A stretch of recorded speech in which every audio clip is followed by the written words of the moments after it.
नोंथाङा बहाबाफोर गारिजों दावबायनो सानदोंब्ला सांग्राङै दावबाय। सांग्राङै दावबायाब्ला खैफोदाव गोग्लैनो हागौ। मानोना आसाम रायजोआवबो दिनै फुंनिफ्रायनो गोबां बिबांनि खुवा खुनायखौ बे समाव नुनो मोननाय जादों। नोंथाङा राजा लामाफोराव गारिफोरखौ सालायनाय समाव सांग्रां जा। गोबां बिबांनि खुवा खुनायनि जाहोनाव गारि सालायगिरिफोरा गोबां जेंनाजों मोगा-मोगि जानायखौ बे समाव नुनो मोननाय जादों। आसामनि रायजोनि ओनसोलफोराव गोबां गिख्रंथाव खुवा खुदों। खुवा खुनायनि जाहोनाव सानखौनो हर बायदि नुनो मोननाय जादों। बेनिखायनो नोंथाङा बहाबाफोर दावबायनो सानदोंब्ला सांग्राङै दावबाय। आसाम रायजोनि ओनसोलफोराव बे समाव खुवाजों साग्लोबजानानै थानायखौ बे समाव सुलुंनिफ्राय मिथिनो मोननाय जादों। गोबां बिबांनि खुवा खुनायनि जाहोनाव लामा सामाफोरखौ नुस'हराखै। जेबो सिनायहरनो हायै बायदि गोबां बिबांनि खुवा खुनायखौ बे समाव नुनो मोननाय जादों।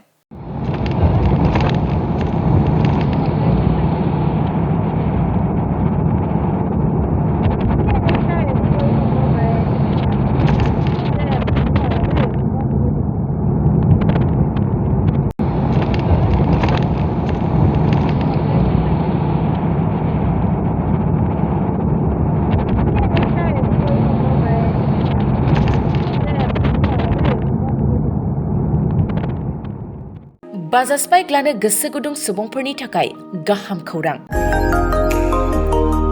माग बिहु फोरबोआव लाबोदों क'क्राझार सहराव थानाय दावहारु अट' एजेन्सिया फैगौ 15, 16 आरो 17 जानुवारियाव माग बिहु अफार्स आरो लोगोसे मेगालन आरो एक्सचेन्ज मेला होगासिनो दं। बायगिरि बिथांमोना एसेल' बिबांनि रां होग्रोनानै गाव गावनि लुबैनाय बाइकखौ बायनो हागोन।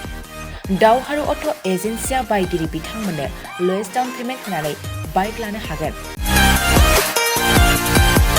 नोंथांमोना क'क्राझार सहराव थानाय दावहारु अट' एजेन्सि श'रुमजों लोगोसे कारिगाव फेस्टिभ आउटलेट आरो दतमा फेस्टिभ आउटलेट आरो बडगाव फेस्टिभ आउटलेट ब्रान्च श'रुमावबो होबाय थानाय माग बिहु अफार्स आरो लोगोसे मेगालन आरो एक्सचेन्ज मेलायाव फैनानै नोंथांनि लुबैनाय बाजाजनि बाइकखौ लांफैनो हागोन।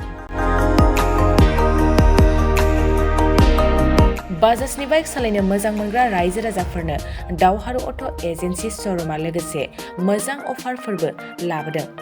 बेफोरनो जाबाय 5 लिटार पेट्रल फ्रि, गंनै हेलमेट फ्रि, बाइक बायगिरिफोरनो फ्रि एसरी गिफ्ट हरनाय जागोन आरो एक्सचेन्ज खाबुआबो एभेलेबेल जागोन। मोजां खाबुबो होबावदों। 500 रां होग्रोनानै गोसोबायदि बाइकखौ आवग्रिना दोननो हागोन। आबुङै मिथिबावनो थाखाय 600003 99187 8822 0 18193 जानबुं नाम्बाराव खौरां लाहरनो हागोन।